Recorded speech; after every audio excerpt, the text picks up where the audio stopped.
السلام علیکم ملګرو. په سایم ایوب او عثمان خان باندې ډیر غټ تنقیدونه روان دي. سایم ایوب او عثمان خان ډیر پاکستانیانو غوښتل چې د پاکستان کرکټ ټیم سپیشلی په ټي 20 کې شامل شي. عثمان خان خو ځان خپل د ټي 20 کیریئر چې کوم چې دوبۍ کې هغه سٹارټ کړو هغه خو ځان له خراب تراب کو.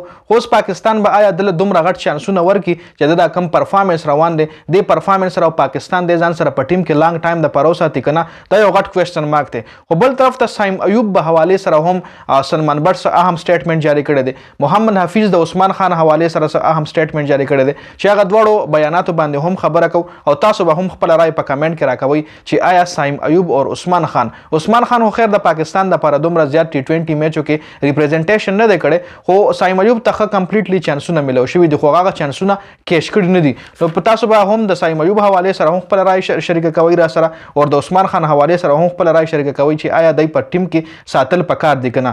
ټول پهله کوم خبرو کو جی په سایم ایوب باندې. نو سایم ایوب حواله سره سلمان بټویری دي چې د پاکستان عوام چې کوم دی د سایم ایوب د نو لوک شاټ باندې کریزي دي، مطلب نو لوک شاټ دیوانه د پاکستان عوام. خو سایم ایوب تر اوسه پورې پاکستان کرکټ ټیم نه داسې امپریسیو پرفارمنس نه دی ورکړی. صرف تاسو سره ګراوند کې 360 مطلب ته هر طرف له شاټ واله شي، صرف نو لوک شاټ نه، تاسو سره میدان شته، میډاف در سره شته، پوینټ شته، کور شته، ډیر تاسو سره ټول ګراوند خالی دی. نو صرف په نو لوک شاټ باندې پاکستان میچ نشي ګټلی. پاکستان کې میچ ګټي او په ښه پرفارمنس باندې ګټي. د سایم ایوب دا پرفارمنس تاسو له سکرین باندې ښکاري.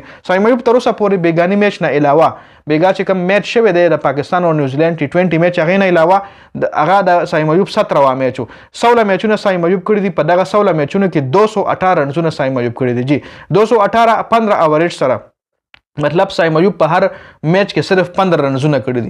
16 میچونه کړی دي او په دې 16 میچونو کې په هر میچ کې سایم ایوب صرف 15 رنزونه کړی دي. او سټرایک ریټ هم څه دومره امپریسیو سټرایک ریټ نه دی.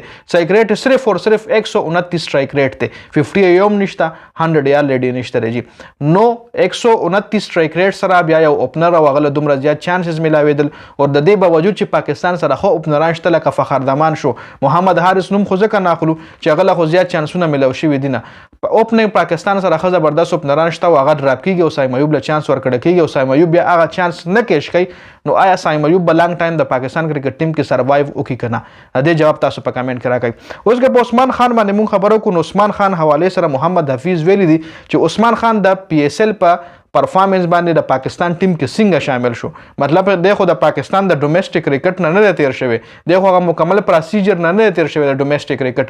او ډومېسټک کرکټ کې چې کم ینګ لکان د پاکستان واخه پرفارمر دي، نو دا هغه سره زیاتې دي. دا محمد حفیظ ویلي دي. محمد حفیظ دا هم ویلي چې عثمان خان خلاف نیم ځکه هغه خپل ټول کیریئر د دوبۍ چې ځان له خراب کو د پاکستان لپاره او هغه په پاکستان مین دي، پاکستان سره خپل مینه شو کړی د خپل کیریئر خیال یې ونه کو، د خپل پیسې د خپل مطلب د راتلونکي کیریئر خیال یې ونه کو پاکستان تراغو.